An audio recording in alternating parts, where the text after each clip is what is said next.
Checkpoints, the video game book club podcast. Today we are covering Papo, which is the first of my February games. I'm your host Marqus, and joining me today, as always, are the homies. First off, we have Greg. What up? We also have Dante. For now, at least. Dante's having some neighborhood. What's going on, Dante? You're... So allegedly, my main office of my apartment complex, which I'm leaving in 10 days, has decided to catch on fire.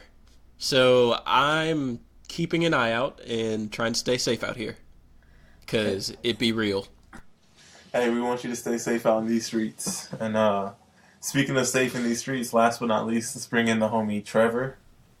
Hey, look on the bright side. That's free rent right there. Free rent, or at least a discount. Hey, lost all the records. You call it rent, I call it video game money. Like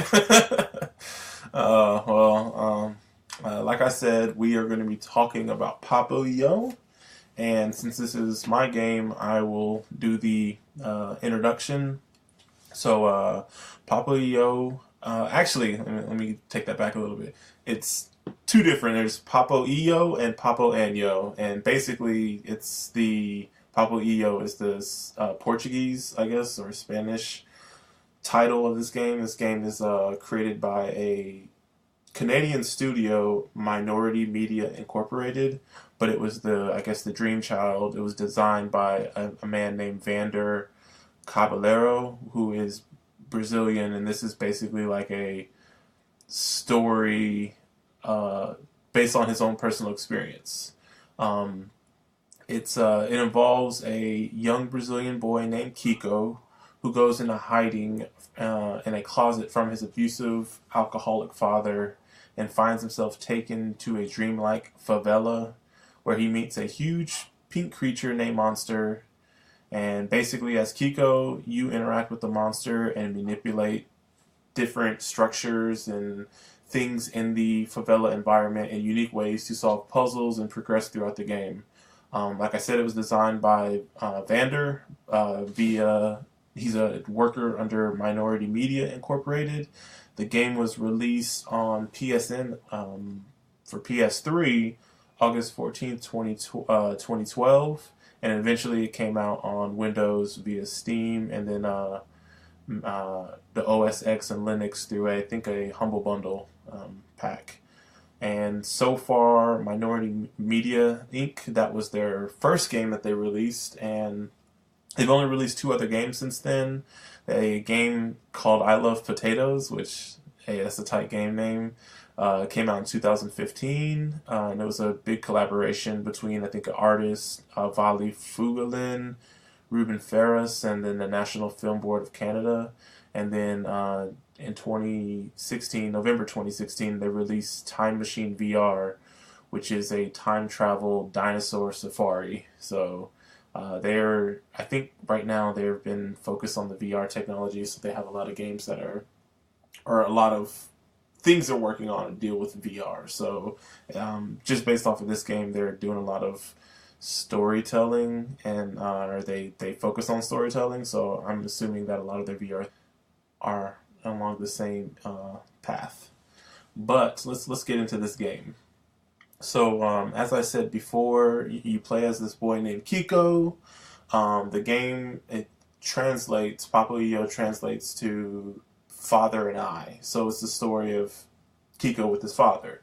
But the game starts off with Kiko kind of cowering in the shadows of a closet, clutching his faithful robot toy Lula.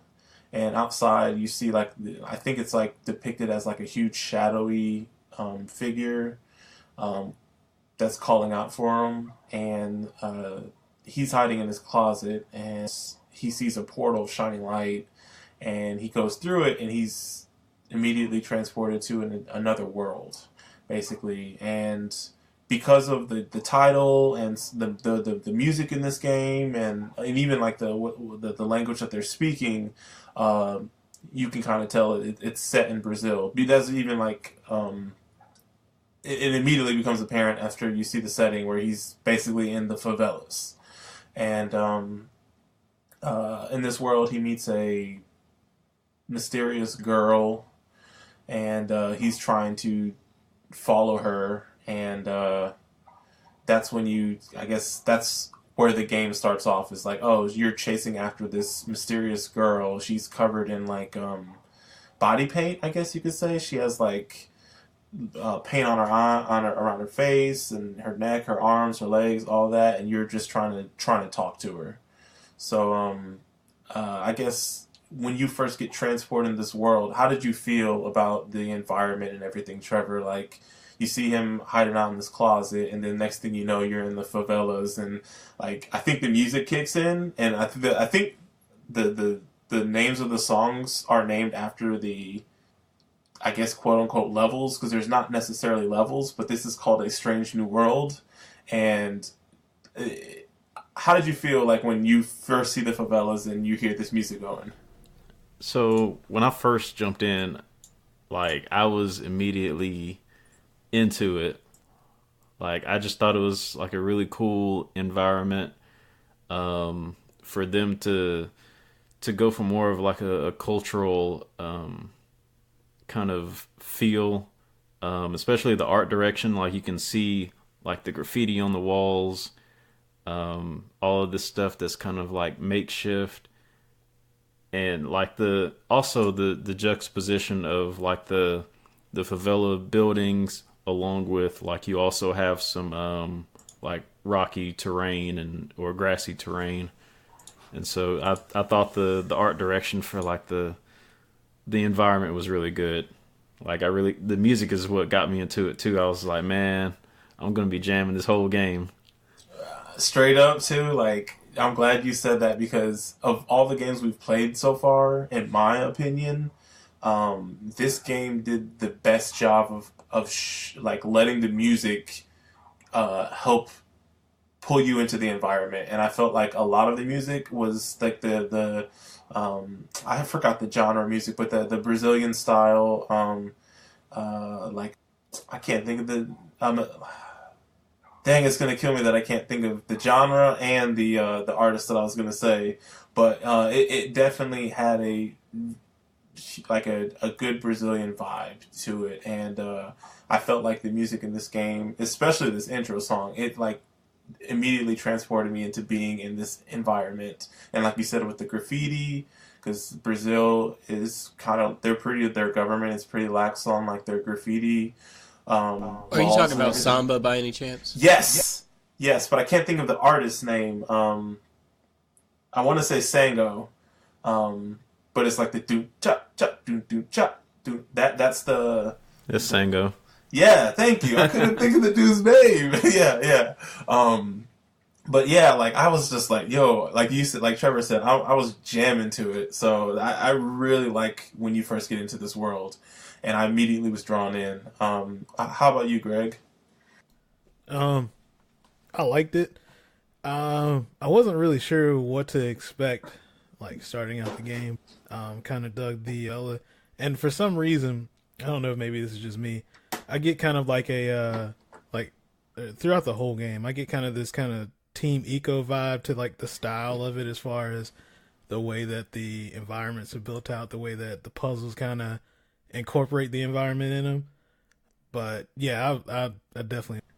I mean, Team Eco, that's Dante right there. So, how did you feel about it, and did you get a Team Eco vibe at all, Dante?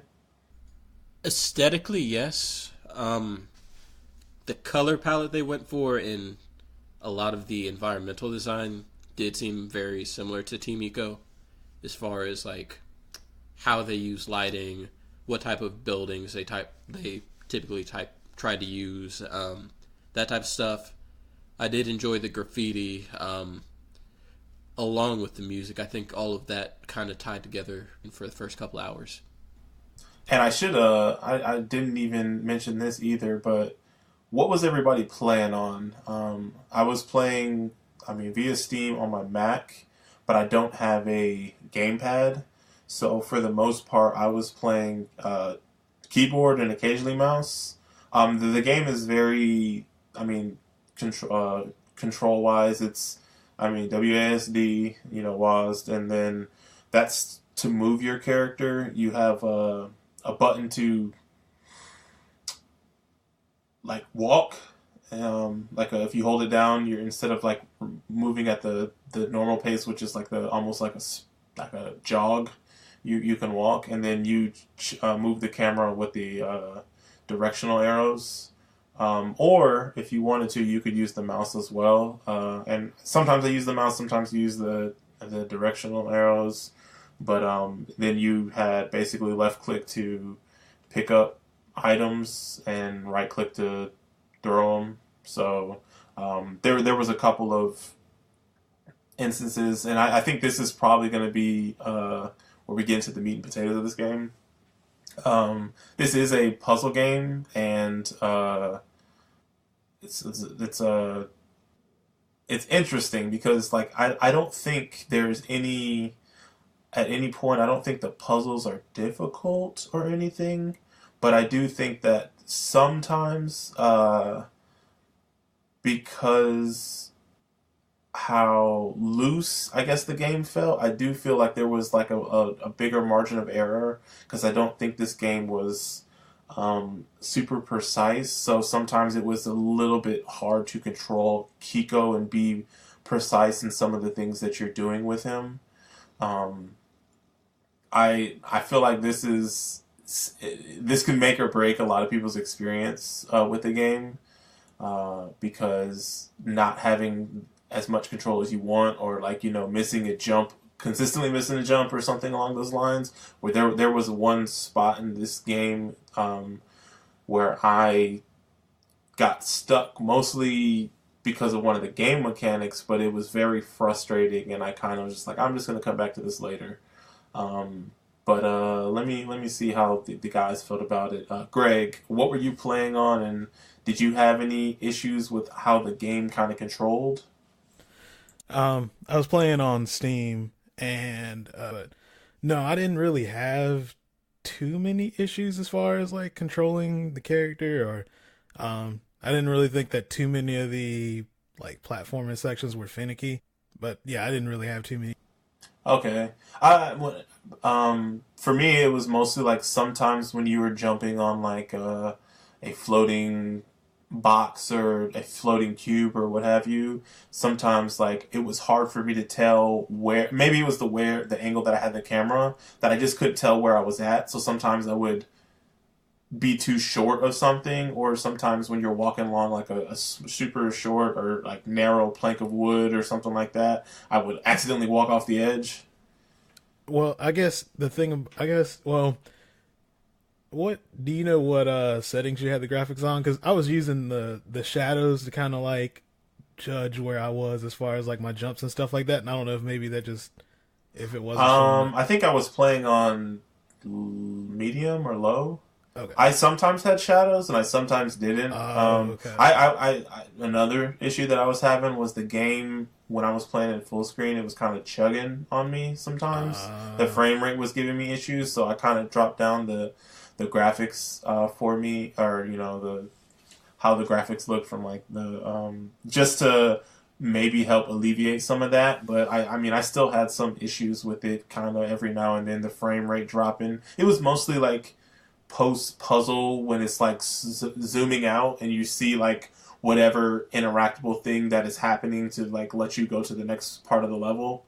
A lot of times it would like hitch up for like 3 or 4 seconds, so the music or like whatever's still happening, but like the camera literally just stopped, for a little bit.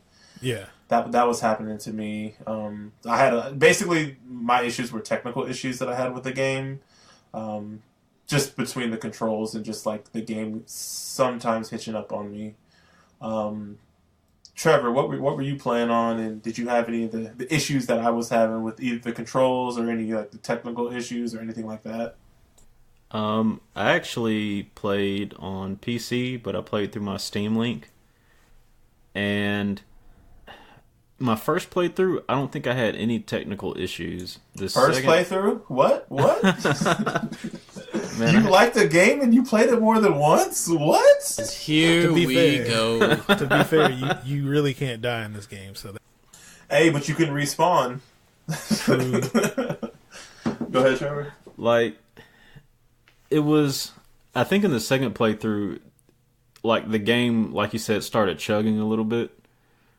Um, as far as just like technical issues, I think that the sensitivity for changing direction is very high. Like I don't know if there's just like a lack of animation from changing your character's direction, but it was like whenever I wanted to like climb up a ladder, sometimes I would accidentally run past the ladder and then I'd try to turn around and I'd like completely pass the ladder again. It was just the controls are just really sensitive.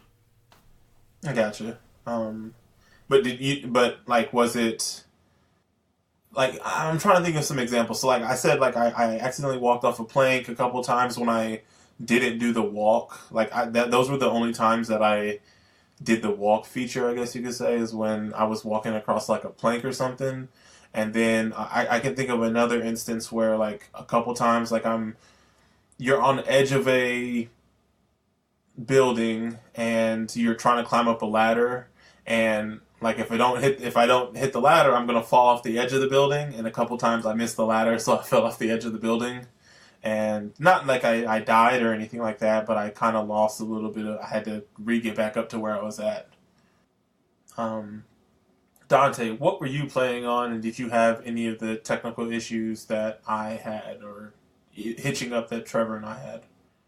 I was playing on the Steam, I guess Steam version of the game, with a 360 controller, and I didn't really notice any issues, but as Greg alluded to, the game is so easy that pretty much there is no issue that you could really run into, in my opinion. Gotcha. Yeah, so that's it's kind of weird and hard to talk about this game. So it's a pretty personal story for the creator, for Vander, but I guess throughout this game, you're following this mysterious girl, and you see, I think later on, you see your toy, one of the toys that you were hiding out with, I guess your most coveted toy, that you named Lula. You see this toy in this alternate reality, right?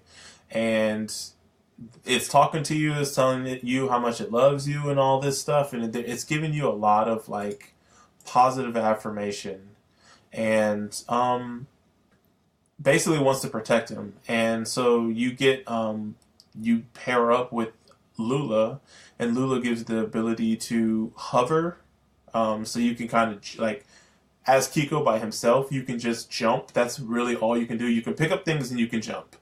And with Lula, when you jump, if you hold down the jump key, you get to hover. So it kind of immediately, right off the bat, you can cover longer distances. So the buildings start to get more spread out, and you can just cover more obstacles.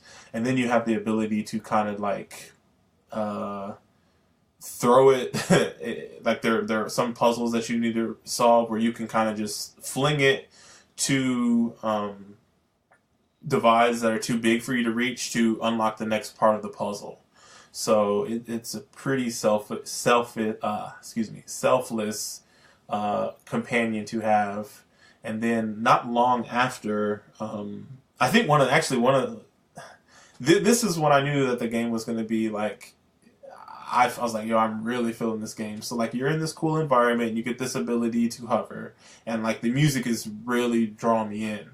And I think it's the very first puzzle where you're in, where you have to like pick up these boxes, and you pick up these boxes and you have to lay them across this path, and then like you're doing this small task as Kiko. But the moment you pick up this box and you start moving into the area, you see a whole ass building from the favela move, and then you realize, oh, I'm holding this super small, like, like not super small, but like a small child-sized cube as Kiko. But what's really happening is that box is representing this building that I'm moving, and I'm literally creating a bridge across this gap of actual buildings. And when I saw that first puzzle, or like that was one of the early puzzles, I was like, "Yo, this is sick," because it to me it was like in a super cool environment already. I'm really here for the favelas, but then on top of that, it's like a puzzle and like you're manipulating like the environment, and I was just like, this is going to be all like if they keep doing things like this, which to me they did, and they didn't disappoint. Like I loved like I loved seeing that, and I was like super like impressed and just looking forward to like the rest of my time with this game.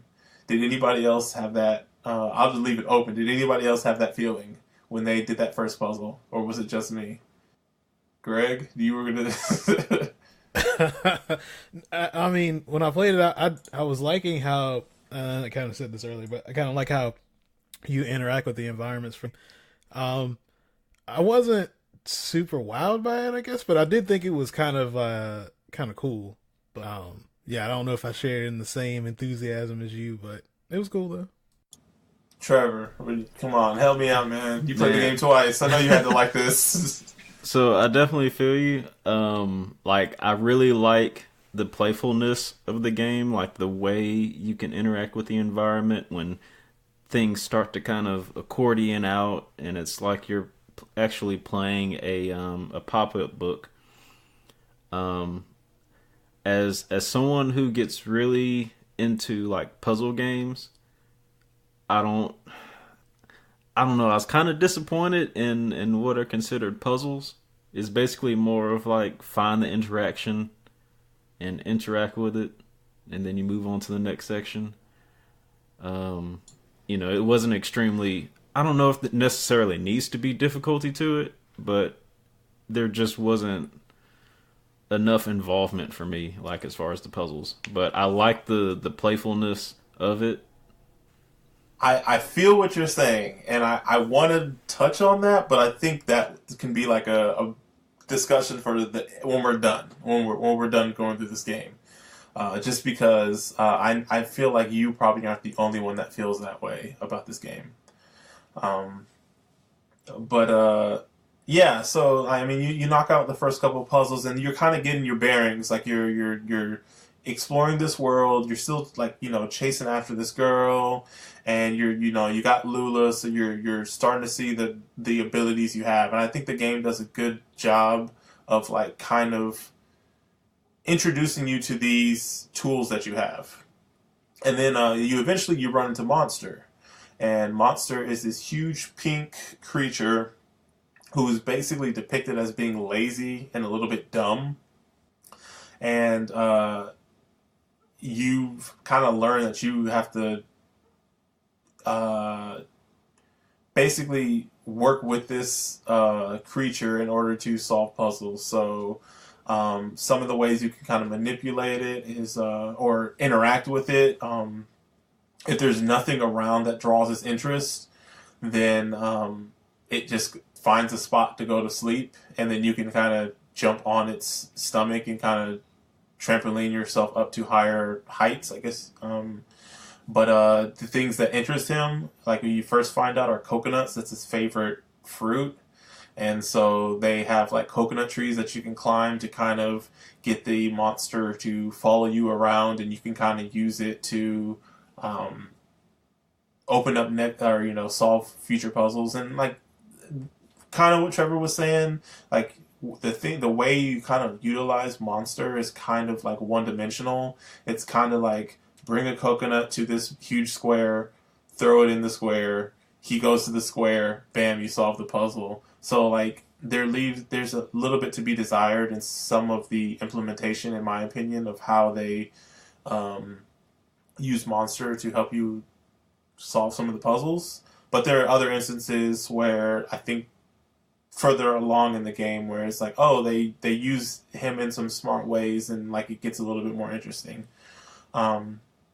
But then you find out, like you do a couple puzzles with Monster, and then everything's all well and good, and then you find out you come across an area that has frogs, and suddenly as soon as he sees these frogs, he goes crazy, and it's like he has a purpose, and he's like super fast, not super fast, but he's like I need to get these frogs, and so as soon as he like a lot of puzzles then at this point involve like distracting him with frogs that he can't reach in order to kind of reposition him to solve some puzzles, and then inevitably he ends up getting to a frog, and the moment he eats it, he goes from being this super docile, like, pink monster to this flaming, rampaging beast.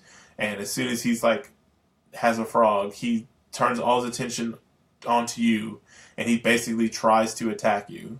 And it never, like, it doesn't kill you when he, like, catches you or anything, but he kind of just picks you up and flings you to the side. And it's the very first time, it's super powerful to me when the monster eats his first frog, because the music gets super hectic and just extremely frantic. And this is, again, playing off what I was saying earlier, where I feel like the music does a really good job of, like, kind of putting you into the environment. But, like, I almost, and I don't know if, I think it's a technical issue. And it helps out. It helps with, it's a great effect, because I feel like the game kind of hitches up and kind of slows down a smidge when the monster has eaten a frog, when he's on fire and chasing you. But I think it plays a good effect because you're trying to run away, and like it seems kind of like, oh, things are slowing down, and like it kind of makes it even feel a little bit more of a scary, dangerous situation. Like, it ultimately, like, when you find out, when you first get caught, that he doesn't kill you, it's like some of the stakes kind of are lower at that point, because it's like, oh, he can't kill me, never mind, it's not that big of a deal.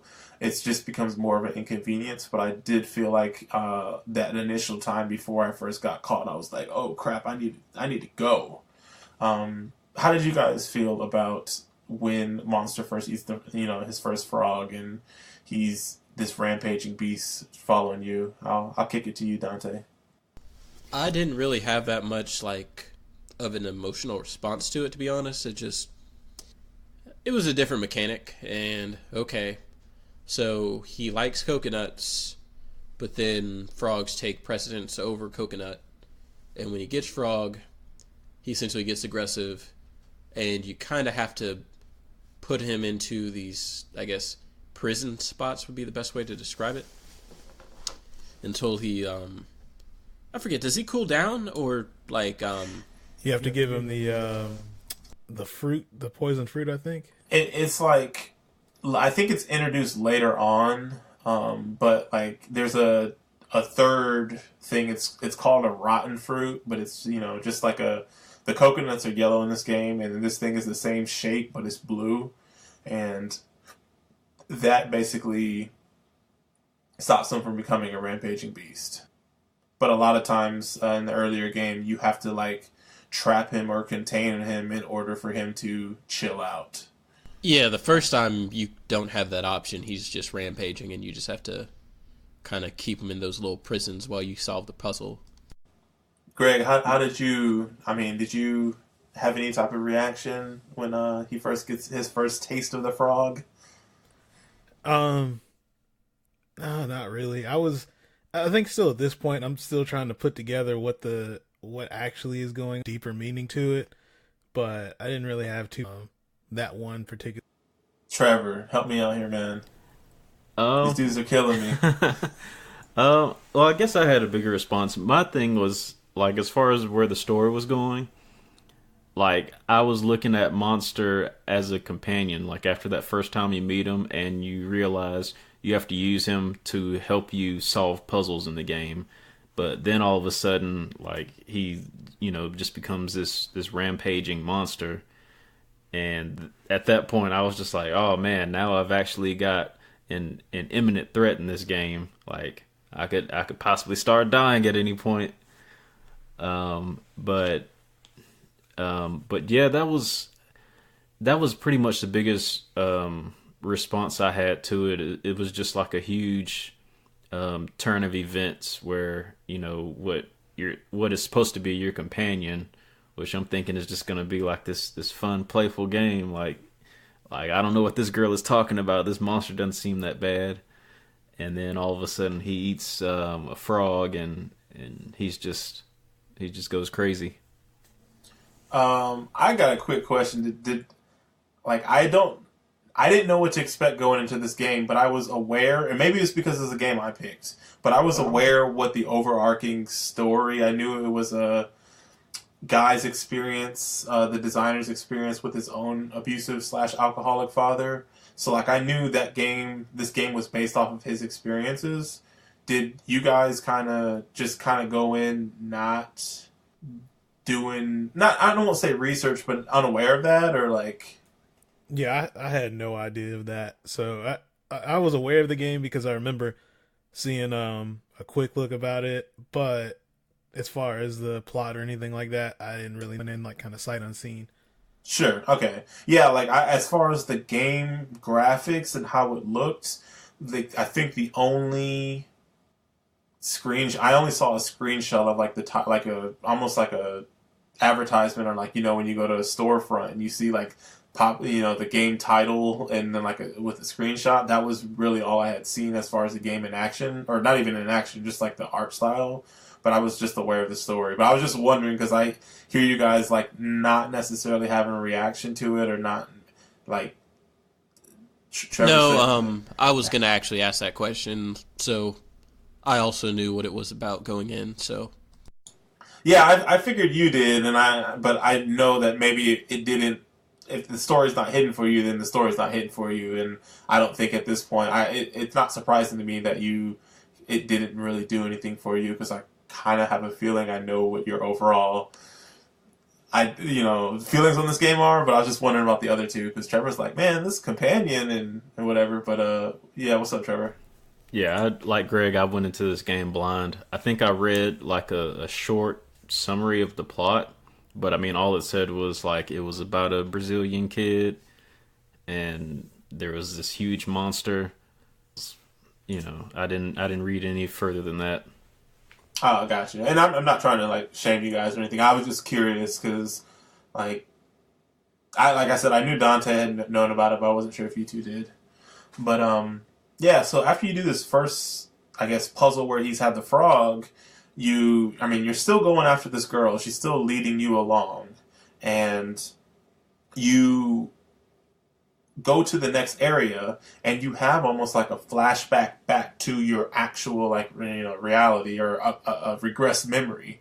And you see it's like a dark, stormy night. You're sitting in the backseat of a car, and you see some headlights, and you see that you see Kiko's dad standing in the glare of the headlights. He's standing in front of the car. Your car's pulled over, and you see him getting out. Outside of standing in front of the headlights. It's raining, and you see a reflection on the wall behind him, and it's the outline, or the shadow cascading of the monster, and not your actual father. So if you didn't have any idea what this game, what the monster represented, I feel like at this point, immediately afterwards, after that frog point puzzle, you do now. And you kind of like, your character is kind of shocked a little bit, then he kind of goes back to the dream world, and at this point he's talking to the girl, and I think she says something like, it's the monster's burden to kill, he can't help it, but there is a cure. And that basically kind of gives you the first, like, your unknown mission in the beginning of the game. Your objective is just to follow this girl. Like, there's no, like, objective, but that's basically what you're doing. And at this point, I think you get your first, like, this is what I have to do. So she basically says, Kiko can cure the monster, but she's going to help him by leading him to the shaman. So the shaman will help Kiko cure the monster. So basically, your goal at this point is to lead the monster along to the shaman. And it becomes less of, in my opinion, it becomes less of a companion game, I guess you could say, where you're kind of like walking this tightrope between this super volatile creature, whether it being like friendly to you one moment and then the next moment it's like wanting to kill you, or not kill you, but harm you. So like a lot of these, not that the puzzles get any more difficult or anything like that, but a lot of the puzzles start implementing, like we said, the coconuts, the frogs, and even some of the rotten fruit too. So like you see a lot more variety in the things you can interact with.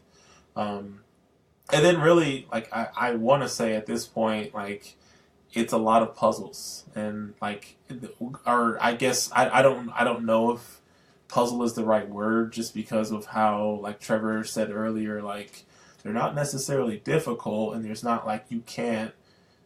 It's really hard to get something wrong, but I think it's like a cool show of like the physics of the game, I guess you could say, and some of the environments and like some of the things that they can create. What's up, Greg? Oh no, just touching on what you were saying about the difficulty. And the game goes as far as to even have like hints in the game to pretty much, I mean they don't give you the solution to the puzzle, but they're pretty good about saying, look, this is kind of what you need to do. Not too difficult. Literal hint boxes. Yeah. Yeah, but I mean, a part of me is like the hint boxes. Like, I don't know if you guys looked at any of the hint boxes. I looked at every single hint box when I first, like, when I got into environment, I would look at the hint box, and I don't necessarily feel like sometimes they were super, like, clear, and sometimes they weren't clear at all. So I don't necessarily, like, they were helpful to have for sure, but I don't necessarily think that they were, like, I don't know, like, I don't think they were all, like, that important or, like, even necessary. Trevor? Yeah, I had an issue with the hint boxes. Like I think the hints were, I don't know, they were like either way too ambiguous or way too obvious. Like there was no in between, right? Yeah, it was like I would read the hint and it would be like, oh, well, I already knew, to do that. And then there were certain instances where I would read the hint and it almost had nothing to do with what I was doing. Wait, we actually using hint boxes out here? I mean, dude, I went to I wanted to interact with everything in this game that I could, and so, like, I would go to the hint box, see what was up, and then, so yeah, like... But that's the solution to the one thing that... Never mind. Well, one, I'm getting more content delivered to me, right? And, like, me and Trevor kind of said, like, I guess if you didn't look at the hint boxes, you wouldn't know, but not every hint box was, like... Some of them made it, like, the puzzle seemed like wait, what is going on here? Because they weren't always, like, as obvious as you would think. I kind of get where you're coming from on it. I mean, I think there was maybe one puzzle where I felt like I was kind of lost on it, and I was like, well, I could just go look at the solution, but outside of that, like, I didn't really feel involvement. Like, if anything, the hint box wasn't giving you the answer or the solution. It was just explaining the puzzle to you. And saying, like, okay, this is, like, you can do this thing. You could throw frogs against the wall. So then that way the dude, the dude doesn't chase after him anymore. Just things like that. And it wasn't necessarily like, here's how you solve this puzzle. Yeah, I agree. Like in the beginning, I looked at the hint boxes more of just, like, tutorials. And so I guess it just became, like, first nature to look at the hint box to see if they're introducing some kind of new mechanic. Like, I didn't immediately look at the hint box to try to figure out how to solve each puzzle because, like we all agreed on, none of them really difficult. So I looked at it more for, like, just tutorials on new things that the game might introduce. Fair, but I guess my grievance is normally if something's like, oh, well, there's this new mechanic available, there's like a 90% chance that's the mechanic you need to solve the puzzle. So are you saying that our reason for using the hint box is because we assume that there was a new mechanic and there normally wasn't, was like why we shouldn't pick it up? Or not what you mean? Like, I'm just coming from like a Zelda perspective where, like, oh, well, I bet you didn't know you could use this item this way, and normally it would be up to you to figure it out, but they kind of like, oh, well, now that I know I can use this item in this way, obviously I got to do this. But granted, I didn't use the hint boxes for real, so. Gotcha. Um, yeah, but so like I said, the girl gives you basically your objective, and your objective is to lead the monster along to the shaman to help cure it, I guess you could say. And then I guess along the way, you have more interactions with Lula, and I'm not gonna lie, these interactions were kind of weird to me, but a lot of what Lula does is explain the world to you, encourage you. You know, sometimes it's through the dialogue, like you'll have like an actual conversation with it, and other times it will be like just the fact that it's there for you and helping you along, whether the hovering aspect that it does or helping you open doors you can't reach, and it almost becomes like a like a motherly figure, I guess. It's kind of weird to describe the relationship, and it's maybe even a little bit more interesting, or looking back at it, because I had written down that in the very beginning it said he dedicated the game to his mother and his siblings, and he said, I don't know if it was you guys helped me or we all survived my monster of a father or something like that. And so like I kind of started thinking like, okay, if the monster is his dad, does Lula represent his mom, and like maybe the girl is one of his siblings? Or I wasn't sure at that point, because I was kind of like, if I already have this one thing that I know is like a representation of somebody in his family, and the way these other characters are kind of acting, I'm like, oh, okay, are like these other representations of his family or whatever?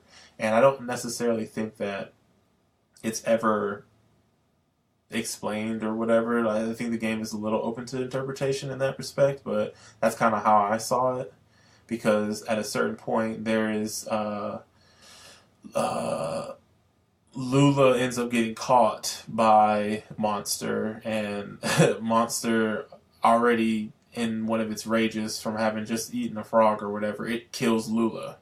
And at that, like, you become super emotional, and the girl, she's like, well, we can bring it back to life. And so she kind of explains to you like, oh, well, if we do this thing and this thing, and the things end up being like trapping the monster, and you can kind of squeeze the anger out of him to revive the robot. And so like you're actively, when you trap the monster, you're hurting it and it gets more angry, but the fact that it's getting angry like causes the robot, I don't know, it's really weird at this point. Like this puzzle is pretty interesting. It's unlike, I think it's unlike any of the other puzzles in the game, where you're kind of actively trying to trap the monster and lead it into something, so you're using yourself as bait to be chased into a trap, or you lead him into a trap, get out, trap him, and how did you guys feel about like just this part of the story and like this puzzle? Did you enjoy it? It took me a little bit, because you're in a super huge wide open area, and I feel like, I'm not gonna lie, at this point I was like, I'm not sure what's going on here. Like, it's not super clear, but I know I'm supposed to be here, so let me just figure it out. And it was a little bit of trial and error before I got like my bearings and I knew what I was doing. Did you have that issue, Greg? Yeah, I was having a similar issue there. I sat there running around for like maybe like trying to figure out, how do you get, and eventually, no, well, this is when one of the hidden boxes, but eventually I figured it out using that, and then but yeah, and at this point again, I'm still just trying to process exactly what is going on. I mean, as far as it's all good. But yeah, as far as I guess the story was at that, what everything means, who is who, everything, I guess. Yeah. Trevor, how did you feel about this particular puzzle in this section of the game? Like, I wasn't exactly satisfied after completing these puzzles, because it just didn't feel like I actually solved anything. It felt like more of like I just kind of tricked Is it fair to call these puzzles? I don't really know what else you would Yeah. call it though. Like I kind of like that's kind of what I want to talk about at the very end because it's like I think there's like a The term I keep coming up with is like interactables, which I'm fine. Like walking simulators don't have puzzles, but this just kind of toes this weird line between kind of trying to implement puzzles, but not really. I feel like it's a little dismissive. Not like I think there's like a negative connotation. At least I have a negative connotation. That just may be a Marqus thing, but I have a negative connotation when I hear like the word like an interactable because like to me like an interactable is like an apple that you can pick up or like in this game like the soccer ball that you pick up or you know whatever but like I feel like there's a little bit more involved you're a little bit more deliberate in some of the cases so like when you're pushing in gears or twisting the key or whatever like I felt like that is maybe I guess an interactable, but like some of the things you're actively like changing. Like there's that one puzzle where you stack all those buildings on top of each other, and you gotta have to lean them in a specific direction to get access to other areas. Granted, there's only one solution, but like I feel like there's a little bit more puzzle in that. Or like when I think there was a section too where you have to like twist a building around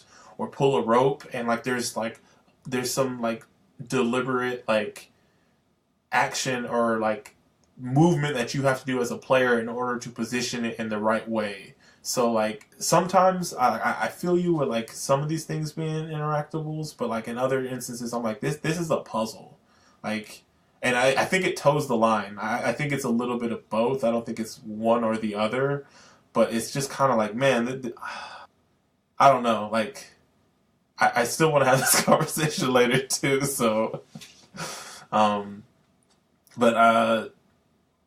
were you good, Trevor? Well, I was just gonna say like completing this part didn't feel satisfying. It felt like I basically just kind of tricked the game's AI into falling into this trap, and it didn't feel like I necessarily did it the way I was supposed to. What you mean? Like we're talking about the part where like you have to lead the monster to like 3 different sections. Yeah.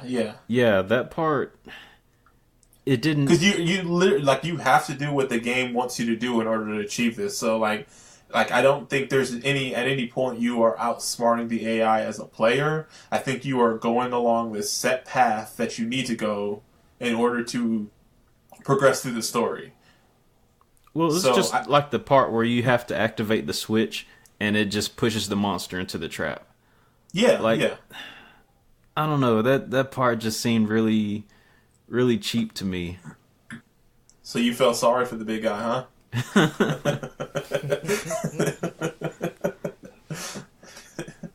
I don't know, like I kind of get what you're saying, but at the same time, like that's what you're supposed to do in order to proceed through the game. And like I think the first one you have to kind of lead it there, and like it's super easy. But then the other two, like I'm gonna be honest, like I was like, yo, how do I get these walls to come down? And I didn't realize that I had to like I was at the top, you know, outside of the like the labyrinth or whatever. And when I dropped down, I saw that little thing that you're supposed to stand on to like move the door out the way, or the wall, so you can go through it. And the first 2 times I tried it, he caught me, and I'm like, "What the heck? Like, I'm doing it correctly. You know." So, like, not that it was difficult, but it was just like, "Oh, I guess I'm not doing this quick enough." So I don't know. And that's the part too. Like, you have to do it fast enough, and that's kind of outsmarting the AI too. Like, I don't know. It just didn't feel satisfying for some reason because you're not actually leading the monster all the way into this trap. You're leading the monster to a specific location, and then you hit a switch, and then the game does the rest for you. That's kind of what it felt like. I think that's, I don't know, like, I feel like that's this entire game, to be honest. I don't feel like at any point there's any, like, I did that. It was, I feel like a lot of the interactable / puzzles that you do are just in order to progress through the game and have the story play out for you. Because I think that's what you're here for. I think the gameplay is a vehicle to present this story to you.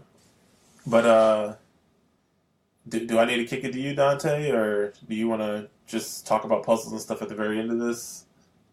Yeah, most of my stuff's probably going to come towards the end. Okay, that's what I figured. I just wanted to make sure I hit you up just to make sure.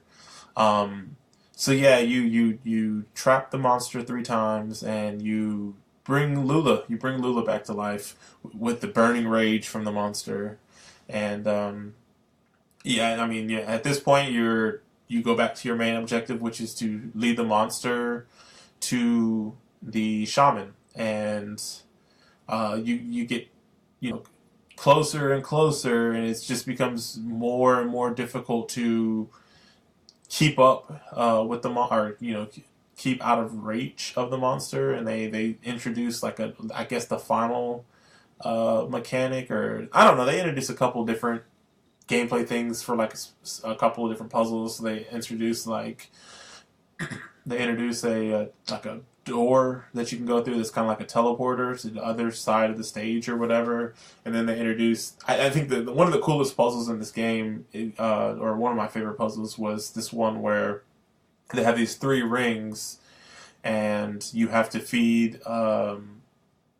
They have 3 rings that are basically islands or like safe houses, and they have 2 different modes, and you can kind of interact with them. So you can make one active while the other one is inactive, and anything inside the ring when it's inactive is just stayed there, but anything that's in the ring that when it is active can kind of just disperse and leave. So it's a cool puzzle, and to me, you kind of have to play with, okay, I want to make sure there's no frogs here, so when I bring the monster in, he doesn't immediately go after the frogs. And then, I need to get a frog into this pipe, so I need to make sure that I don't lock him out for some. I need to make sure one of the frogs is out of the ring, so then I can still interact with it. It was pretty interesting to me. I mean, you're getting closer and closer to getting caught, and then you finally get to really close to the shaman, and you're kind of celebrating at one point, and the girl gets caught by the monster, and the monster, he kills her, and she kind of had like a negative idea of the monster. She kind of thought it was like a mindless killer, and it was it killing her was basically living up to her idea of what the monster was. And at this point, I think this is your last. You've seen it it progress slightly further and further, but this is your last when you get shunted back into the real world, and you see like the entire scene play out. So you kind of see like you're in the car with your dad, and he gets out. You're sitting in the back seat. It's that rainy night. He's standing in front of the headlights. His shadow's being like projected onto the wall, and you see that he's standing over a body that's slumped over. And then I guess you kind of put it all together that your dad must have been drunk and hit somebody in his car, drunk driving, and hit somebody. And you kind of like get brought back into the fantasy land, and basically you kind of feel a little hopeless because the girl is gone, and it's just you and Lula, and then the monster. And the monster, he's calm now. He's like his cool, docile self, but it's just kind of like, what do I do now? Like, she was leading me to this point all along, and I'm here, but like, at what cost? And it's kind of interesting because the final puzzles before the shaman are like unlike anything you've seen. There's a lot of like more, I feel like, cool, like I feel like this is a puzzle, but more cool interactable like environments, and like kind of plays on like perspective and things like that. So like you're like one of the puzzles, you're on this huge floating platform, and like it's like a super huge dome that's white walls, and you kind of have to like, these platforms are rotating around this dome at different distances, and you kind of have to get on top of them, bring them up, and like it is a super interesting and I feel like this is an actual puzzle. And I don't know. Do you guys have anything to say about this, or like, did this feel like a puzzle, like an actual video game puzzle, or did it feel very simple to you guys still, compared to some of the other things? I'll start with you, Trevor. It felt more like a puzzle. I think it. This is the one where like the monsters enraged the whole time, or are you talking about on the one where you have to get on those platforms and when like bring them back up, and if you miss, then you fell into the water and spawned back on top onto the platform. You know what I'm talking about? No, I'm thinking of the one where you're jumping from like roof to roof. No, this is a. It's like there's 3 different like islands you have to get on. There are different. Oh, distances. gotcha. Yeah, That felt like a puzzle to me. yeah. Simply because you have like you have to rotate the different platforms around. It's a lot more involved. Like you can fail it. Like when I say fail, I mean by not solving it. Like you correctly. Yeah. I definitely like. I rose everything up before realizing that I didn't do it correctly. Then I couldn't. There was no way for me to line everything up because I immediately, like the furthest back platform, I had lined it up in front of the door. Then I was like, oh well, there's no other way I can get here. Let me go ahead and jump off. And it would have taken me a lot longer to reset the situation. But when I realized like, oh, I must be doing something incorrectly, I kind of reset and restarted. And I don't know. I did definitely feel like this was like. I wish there was more of this style of puzzle throughout the game, but like I was glad there was some of it in this game. Yeah. What's up? I kind of wish that there was like maybe the puzzles were a little bit more involved, and because I guess the only issue I have with the puzzles in this game is they come off kind of like linear and there's not very many ways to complete things, and I get why he's doing it because he's more I guess the developers are more focused on pushing the narrative and making like a super engaging but maybe it was just me wanting something out of it that it's not being wrong. Yeah, I got you. But yeah, you complete this puzzle and you're finally through the door and you're on the path up to the shaman, and you get up to the mountaintop, and I guess you could say, and actually, I take that back. You have to get on an aerial tram up to almost like a ski lift up to the shaman, and at this point, like you have to toss Lula across this thing in order to start the rope coming out for you to activate the tram or the airway, and she really she hops off and tries to get back on your back like normal, but then the ropes doesn't come out anymore. So you realize, oh, I'm gonna have to stay here to operate this thing. So you're gonna have to leave me behind, and it's just gonna be you and the monster. And like that's a cool moment. And you take this long tram trolley ride up to the shaman, and I mean it's kind of like I enjoy this game, and it's kind of long in my opinion. I feel like it was like 60 to 90 seconds long.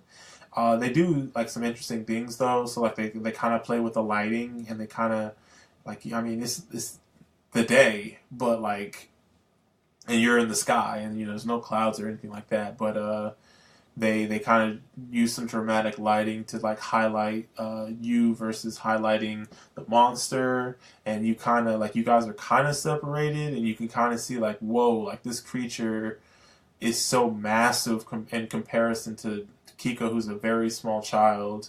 And then like it's interesting because like at a certain point you go through a cloud, and then like he's no longer the monster. It's like a depiction of his dad, and his dad is like sitting there, and he's also equally huge, and like he's kind of hanging his head in shame, and like he's like damn near the same size as the monster. So he's still like a huge like scary giant, even though he's like a human and like a more recognizable figure.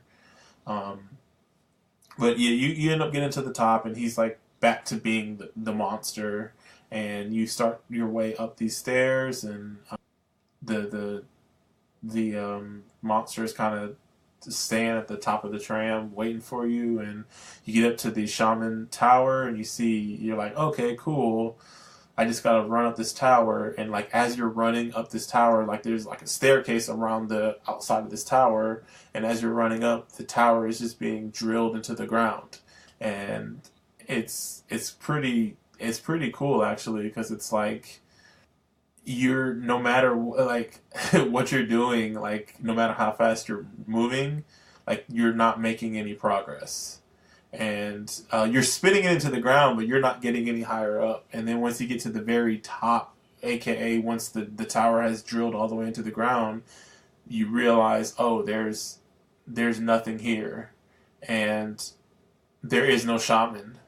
And at that point, then you see like four statues appear, and they are like statues of, I want to say, Kiko with his father, or like, yeah, I want to, no, they're Kiko. Pretty much, this is the reveal of the gameplay mechanics. Go ahead. Like, okay, so at first this statue is of the monster and the frogs, and then you turn it, and then it becomes the monster, the father and the alcohol and stuff like that. Yeah. So I had it written down. It was different statues play out different memories in Kiko's life, and so like you see the monster chasing Kiko, and then when you turn it, you see it Kiko being basically whooped or beat by his dad. Then you see one of the monster killing or eating the girl, and then you turn it and you see it's the father beating a girl, and I'm not sure, like at this point I'm like, is that his sister? Like they never really answer it, but like it leads me to believe that the girl was a representation of his sister. Then you see one of the monster like kind of ashamed of eating a frog, and then you see his father drinking alcohol. And then the other one is Kiko jumping with Lula, and then that's depicted as Kiko playing with the toy. And then I guess like the very very end, I mean it's really weird because like there is no shaman, but there's just like this flame that's talking to you, I guess you could say. And at the very end it kind of says like there's no cure for the monster, you have to let him go. And it's almost kind of like asking for you to like almost, he confronted these memories of like the crimes or like the things that his father's done, and he kind of just has to like forgive him, I guess almost. And like it's pretty interesting. I kind of read some interesting interpretations of like the ending of this game, but it's like the hard truth is like there is no cure for the monster for his dad, and Kiko just kind of has to let it go. And then so the very last puzzle, I guess you could say, or thing that you do is there's like three different islands that you're on, and the monster is below you. And so like one is you have to feed the monster. Like it's interesting because you get plopped bottles in your world, and you throw them into this pipe to feed to the monster, and when they come out the pipe, it's the frogs.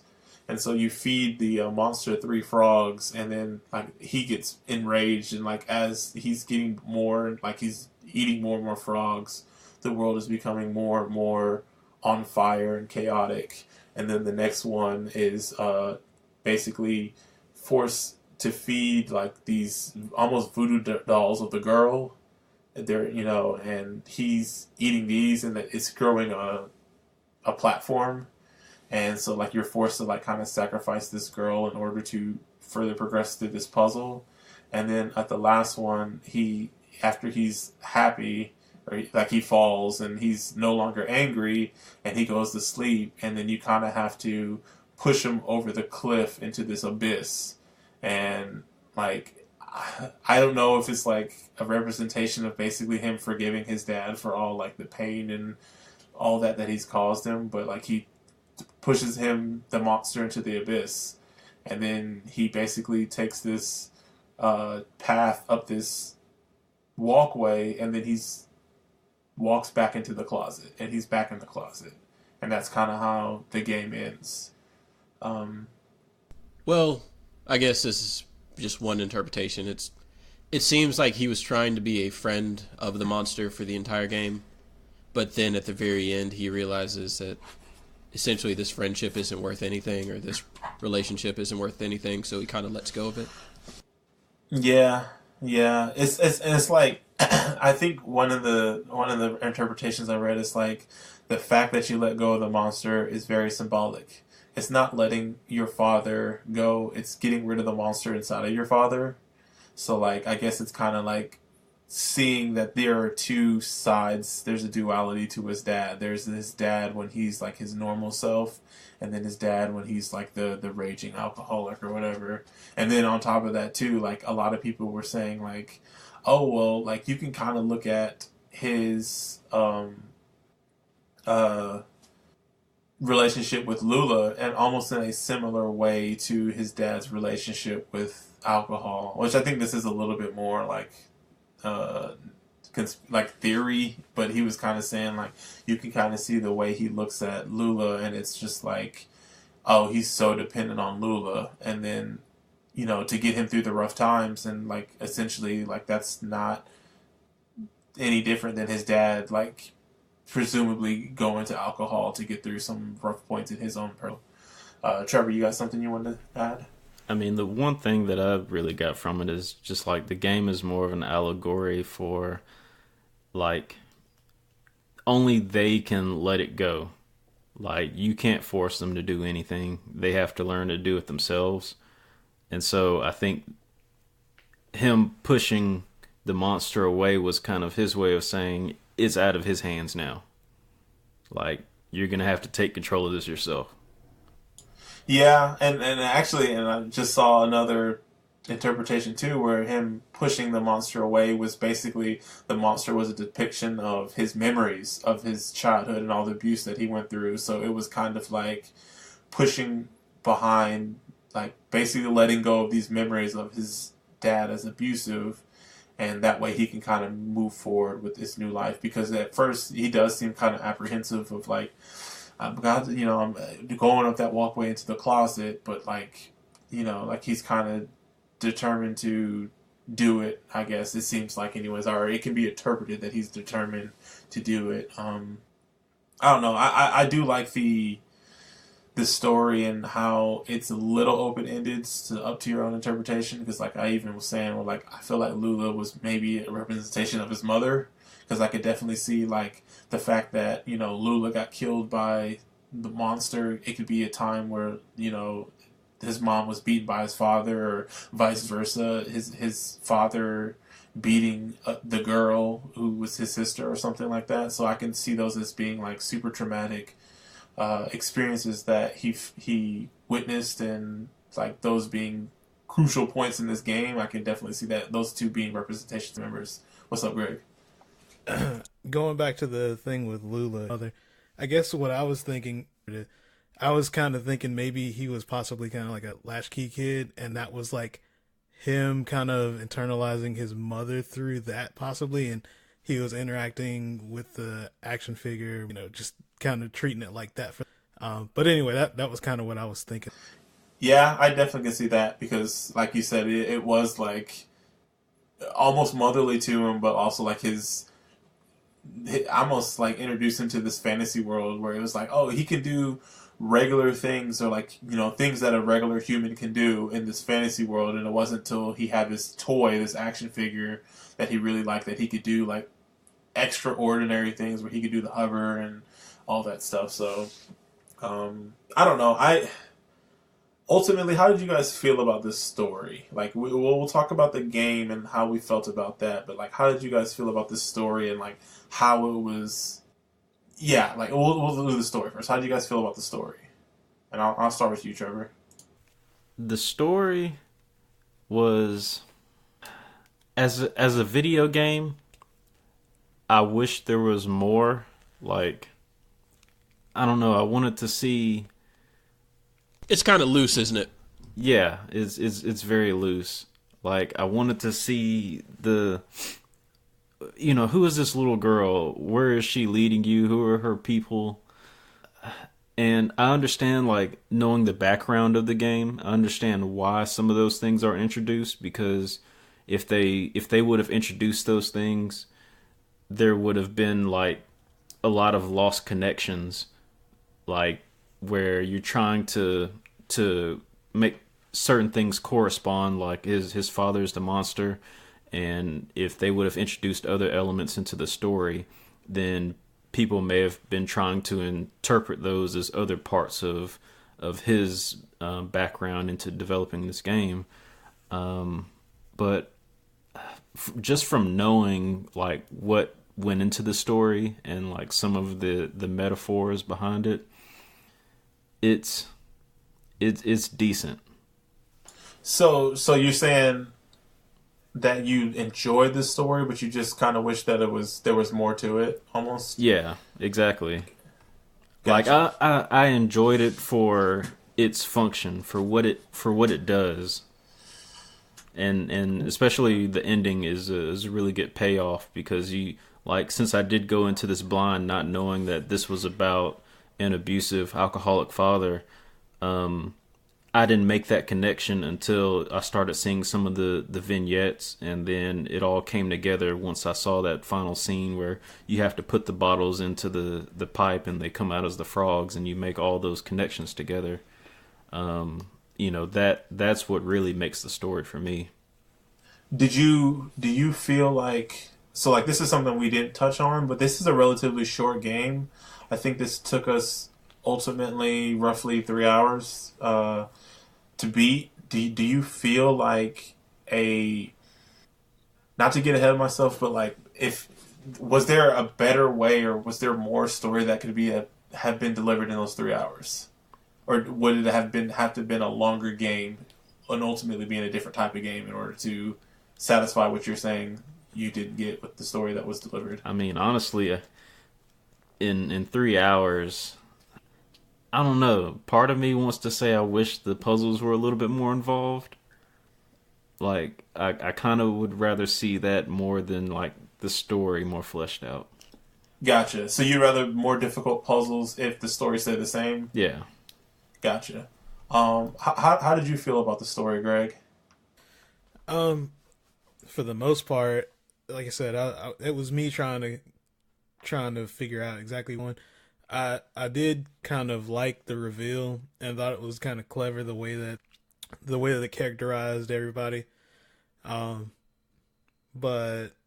I don't know. I'm trying to think if I have any issues with the story other than that. I guess it wasn't as big of a payout as I was expecting from it, but I did kind of like where it went.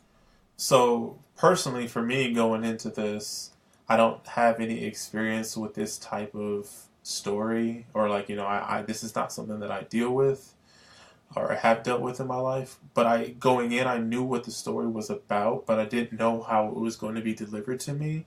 And I enjoyed the way the story was delivered, and I really liked the open-endedness and of the specifically with like the shaman and just the ending. And I even like the part where it's like there's different interpretations. Like some of my favorite TV shows, like Lost, have a lot of open-ended aspects to them. A lot of things that never get answered in that show, but there's a lot of open-endedness or like multiple interpretations of something, and I really like that about that show.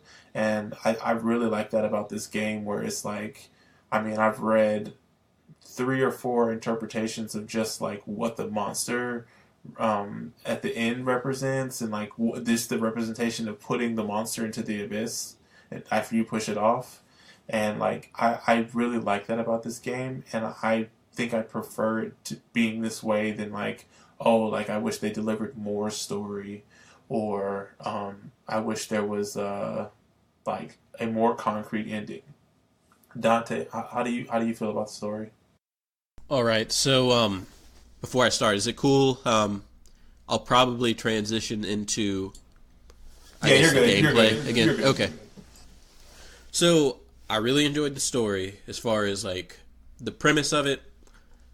I respect the living daylights out of this dude for trying to tell his own personal tale in a video game and put it into what pretty much boils down to like a short story experience. And the actual story beats of the story that you actually do experience throughout the game are all really well done, in my opinion. Thing, though, about this game, and I kind of feel bad, but it frustrated, like, the living daylights out of me, was I really don't like using this term. Waypoint uses this term occasionally, but I felt like the ending was emotionally manipulative in a lot of regards. As far as the reveals go, I don't think that they really earned those reveals, in my opinion. Like, okay, so the frogs represent alcohol, and, like, him turning angry represents, like, your angry dad or whatever. But then when you go back and, like, recontextualize those scenes that actually happened, it doesn't really do anything. Like, if you look at the environments, the puzzle you're solving, it doesn't have anything to do with that type of stuff. Does that make sense? You mean like when you're... I need a little bit like more. The environment, the environment that you're in, the puzzles that you're solving in the environment. So you're saying like the fact that you're in the favelas. Like, not even that you're in the favelas, it's just like the puzzles themselves had nothing to do with like, oh, well, this works as a deeper metaphor, like I was trying to like escape from my father in this very specific like scenario in my life or anything like that. It just felt like, oh, well, here's this gameplay mechanic and this guy gets angry, so we can tie that one-to-one with my father being angry. And it doesn't really, like, you don't go back on that scene and be like, oh, now I see it all. I kind of get what you're saying, but I think that part of the reason you don't is because he's in this fantasy world where, in theory, things are supposed to be better. So, like, I don't think that him, like, revisiting those situations or those environments where this actual thing happened would have been, like, one, probably not healthy, but also just, like, it wouldn't have been as interesting or fun because I feel like he has so much control for the most part when he's in this dream world. The only thing he doesn't have control over is this monster. So it would have been like, I don't know, it would have been a little bit weird to me if he was to be like, oh, well, this is not even where this actually happened. This actually happened at this thing. It would maybe probably be a little bit more scary of a game too. Like, I think I do like the juxtaposition between the playfulness of Kiko and just like the fantasy land versus like this huge destructive monster that's in it. Like, I get what you're going for, and for the most part, like, I can see what you're saying. But I just wish, since these puzzles aren't that complex in the first place, I wish they would have been more integrated with the thematic things that he was going for with each of those, like, mini metaphors he was trying to tell along the way. I kind of get that. The only, not even a pushback, the only thing for me is, like, this, as far as I know, this is his first game, and, like, I think ultimately the story is the thing that he was trying to tell, and I think, like, if anything, just the environment was there to push forward the fact that he is this Brazilian kid, like, this is the environment that he grew up in, and this is what was, like, I don't know, I think he was mostly just trying to push forward, like, I'm this Brazilian kid, or this, I'm proud of my country and my heritage, or something like that. So I don't necessarily think the environment aspect was as thought out as you probably would have liked it to be.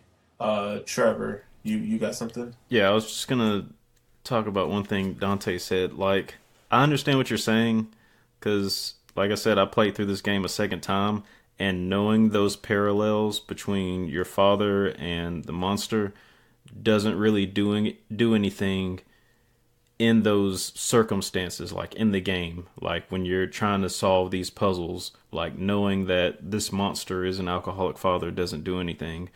But back to when I mentioned that I went into this game blind, and I originally thought like the monster is your companion, and when he's docile, I think that's true. He is your companion. Then all of a sudden, once he does become a raging monster, once he does get alcohol in his system, that's when he becomes your worst enemy. And I think that says a lot more about some of the parallels between the real world and the creator's story.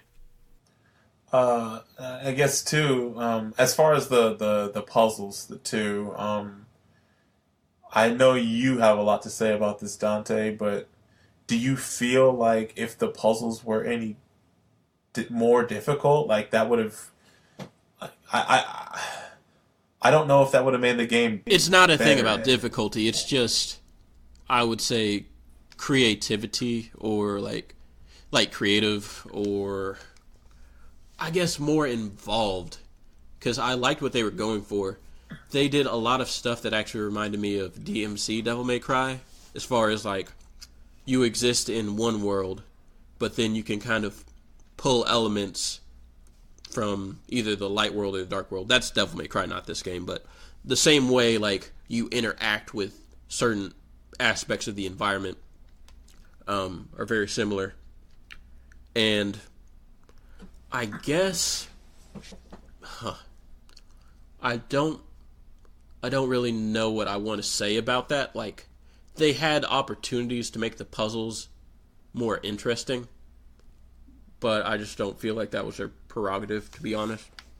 For me, like, there's 5 puzzles I can think of, like, in my head that I played in this game that I was like, this is what I want this entire game to be. I do feel like a lot of the puzzles were very straightforward, like, very linear. I do feel like this entire game was built in a way to service and like deliver this story.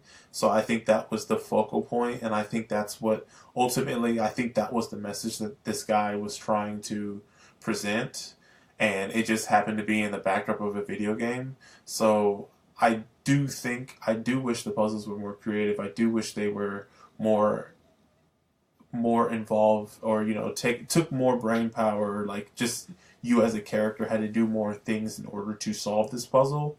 But I do feel like I'm super glad that we got to see this story fleshed out in a video game instead of getting it in like a book or like a movie, or like a Gone Home type thing, I guess, right? Well, like... I haven't played Gone Home, but never mind. See, I'm the complete opposite though. Like, the entire time I was playing through this, I was just thinking to myself, this would have been a better actual short story, or maybe like short film or something like that. Because the gameplay really, honestly, it just didn't do anything for me here. Like, I don't think it created any type of emotional resonance with the story they were trying to tell. And I think that's where me and you are like, I think we agree on most of the things, but I think that's where we're differing. Because like, for me, seeing his dad and like, or this depiction of his dad, and when he gets the frog, like, I kind of felt something at that point where it's just like, holy crap, I don't want to be around this creature. I need to get out of Dodge because this creature is chasing me. Like, like I said, the game was slowing down, and I thought that was like to play, and it really like played up the effect for me, honestly. So like, even though that was probably a technical issue and not like something they wanted, it helped sell that point for me that he was angry, and like almost every time he was enraged, or this beast, like, that was, the game was slowing down for me. And after a while, I was like, oh, this is not supposed to be like that. But that first encounter, I was like, holy crap, I need to get out of here. So like, I did have that emotional response to it. And so like, personally, I'm super glad that this was a video game, because one, you don't necessarily get these type of like stories, and kind of like what you said, like, I'm super glad and appreciative that this guy was able to tell his story the way he told his story, and I'm glad that he chose video games as the medium to deliver that, because I don't think this would have been as powerful a story I think it would have been relatable to people that have gone through this, but I don't necessarily feel like it would have been as powerful to people like myself that haven't gone through this in order to see this. Like, when you see the monster when it first changes. When you're sitting beside, when you're on that air tram and you're sitting next to the monster, you just see the scale between the two creatures, or you and the creature, and then it switches to your dad, and it's like, holy crap! Like the monster is as big as his dad is. So it's like there's no, like, literally it's just like a skin change. He just he's just like changing the costume that he's wearing, but he's the same shape and size and everything. It's like, holy crap, like that's a big dude. I can see as a kid why this would be so scary and such a like traumatic experience.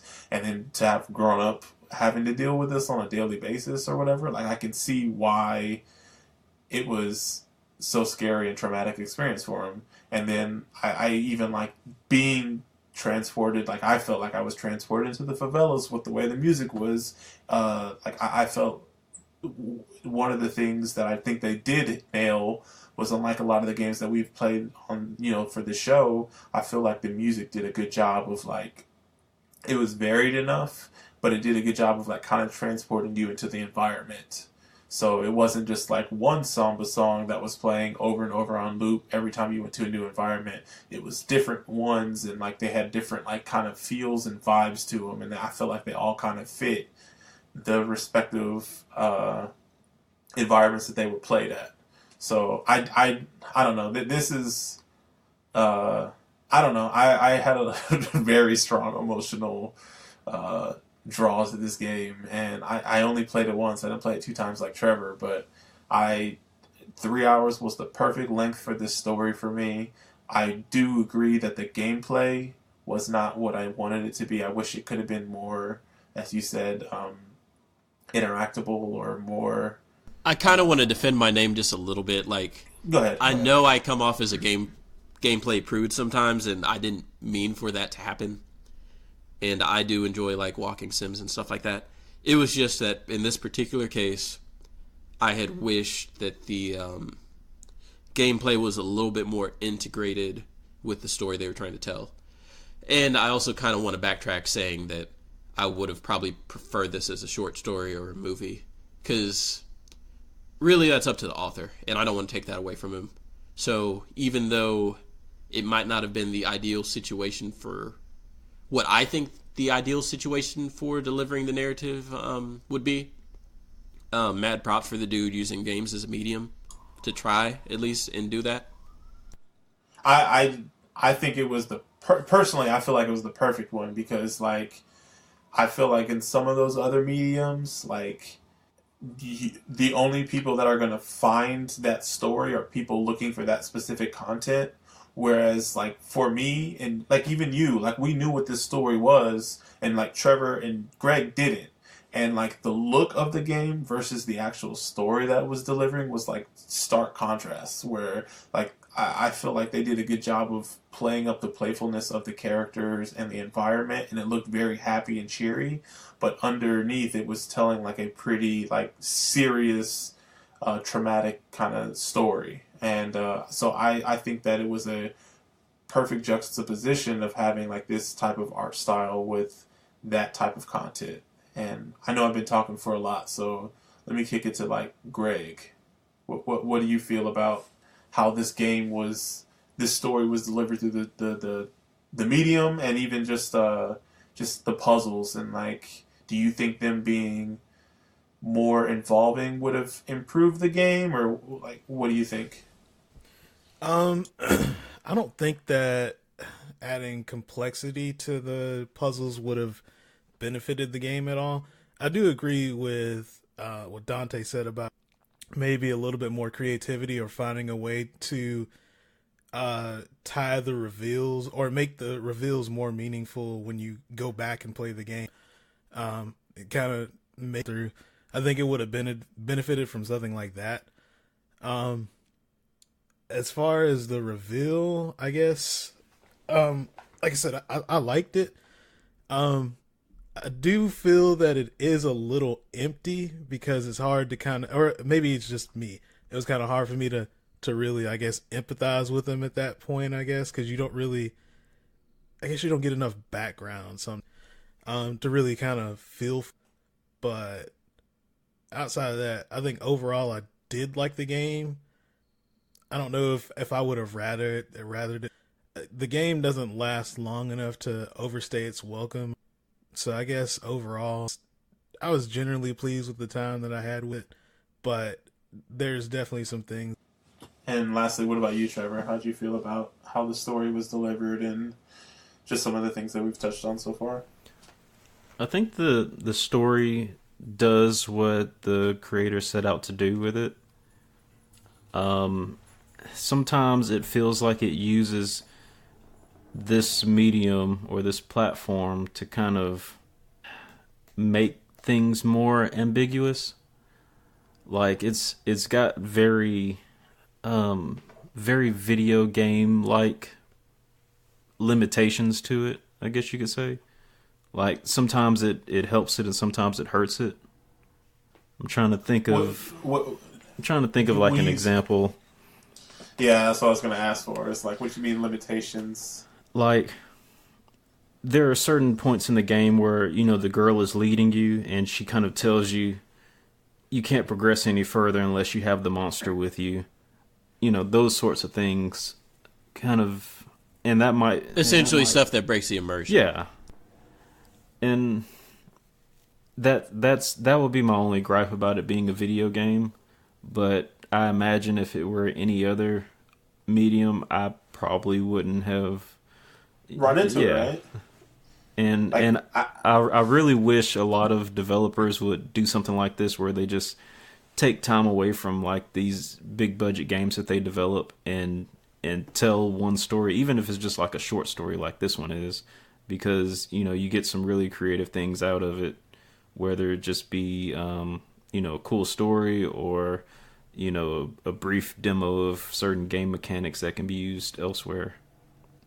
Yeah, like for me, this could have easily been like a super short, like Dante said, a short story, or even like a short like like a film festival or something like that. Nothing longer than 15 minutes, where you kind of see a couple of experiences this guy had as a kid dealing with an abusive father. It could have been represented as a monster or just two humans or whatever. But I don't necessarily feel like, I don't know. I really liked how this game was depicted, I guess. I don't know. Like I said, this is not something that I can relate to. So I can't say like, oh, I've experienced that or whatever. But like, I really enjoyed it. I think I said this on our group, but this has been my favorite game. Probably won't be for long, but this has been my favorite game that we've played on this show. And like, I 100% agree with like what some of the other guys were saying. It's not necessarily that the game needed more difficult puzzles, but a little bit more involvement on the player's part. And like I said, the 5 puzzles that I can think of, like I can name them. Like, I can say this puzzle here where you did this thing, this puzzle here. Those are the 5 puzzles that you got that. And those puzzles, to me, stood out the most as, like, ones that, like, when I talk about this game, those are the puzzles that I'm going to bring up. But there weren't enough in the grand scheme of things. You do, like, say you do 20, 30 puzzles, less than a quarter, or just a quarter of them are ones that you kind of want to do. A lot of them are just kind of just, like, hit this button, hit this button, hit this button. Okay, you're progress. And that's not necessarily fun, but I think it's kind of like the game looks fun, so you want to have fun, but the story isn't like a cheery story, so it's kind of like, I don't know, it's kind of interesting. It kind of plays with me a little bit, where it's like, why am I such, you know, I'm in this cheery environment, but this dark or this traumatic story is going on, and I don't know. I really enjoyed this game. And do we need to touch on anything else? Do you got anything else you need to add, Dante? Not in specific. Actually, I thought this was kind of interesting. Did any of you guys look up what the guy actually looked like? Because I did. Vander Caballero. So I thought this was kind of interesting, and I mean, we don't necessarily have to talk about it too much, but like, Kiko in this game is depicted as a dark-skinned, like a Afro-Brazilian boy, and I was like, oh, that's cool. Like, I immediately started thinking of, like, you know, like, oh, this dude must be like a African, or like, again, an Afro-Brazilian person, And so I looked up the guy, and he was, I don't want to say light skin or anything that, but he just looked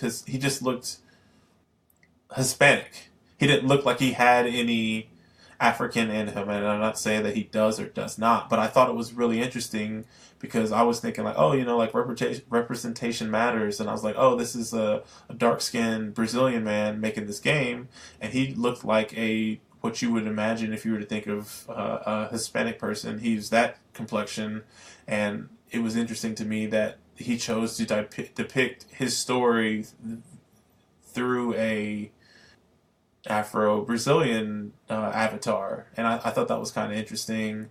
It kind of made me feel a little weird because I was like, all right, so like, did you grow up in the favelas? Are you trying to insinuate something? And then I was like, man, I don't necessarily need to like get all into that. I enjoy the story for what it is, but it was something it was kind of interesting to me because I was just like, huh, so like why like I don't know. I was kind of like, man, I wish I could have sat down and talked to this guy and just asked him a little bit about this game and like why he chose that representation of Kiko, and then also just like some of the end of the game stuff, and just like some of the open-endedness, and just to get a little bit of his interpretation. But that was interesting to me. But if we don't have anything else, right? Are you guys all good? Trevor, Greg? Yep. All right. Well, then with that, I guess, do we have any questions? No, we do not. But if you guys are willing to want to participate in the show, you can always hit us misscheckpoints@gmail.com. Always looking for questions or feedback, so you can hit us up. Man, we might as well just like scrap that and just be like, oh, well, don't have to ask. Just like we already know, but we got to plug ourselves too. So speaking of plugs, Greg, where can people reach you at? You guys can find me at twitter.com/boomboxhero. I think that's how. Facebook.com/ and on Twitch at Trevor, where can people find you at? Well, you can find me on Monster Hunter World. I'll be playing on Xbox. Hit me up, Lyric Unsung. Dante, where can people find you at? Don't. Okay, I'm with him. Don't find me. Don't look for me. He'll find you. I'll find you. Yeah, so I guess that concludes our discussion of Papo. That is the first of my 2 games for the month of February. Our next game, my highly anticipated game, I'm rubbing my hands like Birdman right here. Yeah, I was about to say, I'm doing the Birdman hand rub. Hotline Miami. Let's go, boys. And I think Trevor's the only one that hasn't played this game, or even we all beaten it besides Trevor, right? Yeah. A game where Marcus and I actually have synergy as far as like opinions and stuff. Right? What the heck is this? So I'm excited to hear about Trevor's experience with this game when we play it, and like kind of want to hear like how many times he died almost. But I'm super looking forward to this game. What's the over-under on the Trevor death Well, count? is there a way you can check how many times you died? 0. If you die 0 times, I will be so impressed. But I don't know. I will have to see if there's a... I'm going to make like a plug-in app or something that just ties directly into the game. It's going to be like TrevorWatch.com. Trevor, you should just do a tick mark every time you die. We should all do that. We should all keep track of how many times we died. Because after it's not like Super Meat Boy where you spawn right away. You have to like click a button. Actually, no, it is like Super Meat Boy. You have to like click a button to respawn, right? Yeah, I think you have to left click. Yeah, we should all keep track of how many times we die. Like straight up, like for real. I'm cool with that. It's going to be a lot, but yeah. Yeah, it's going to be a lot. I'm thinking somebody's going to hit 400. No. That much? I know I died a lot when I played it, so I mean maybe. I'm trying to think, dude. There's times where you can die like 20 times in the course of a minute, so. Yeah.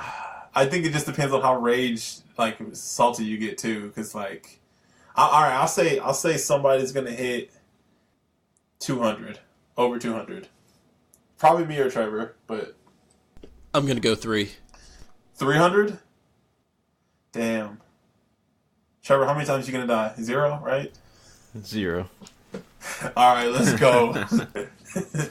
I bet Greg is gonna have the least amount of deaths. I bet that. I'm fine with that. Nice. He said, I just want to be in the middle. I don't want to be too high, too low. All right. Well, yeah, as you can see, we're looking forward to this Hotline Miami. So with that, I guess I gotta remember if I play that game with a keyboard or mouse or a controller. I tried to play with a controller, but I ended up playing with a keyboard and mouse. And I want to play with a controller, but I'm going to play with keyboard and mouse.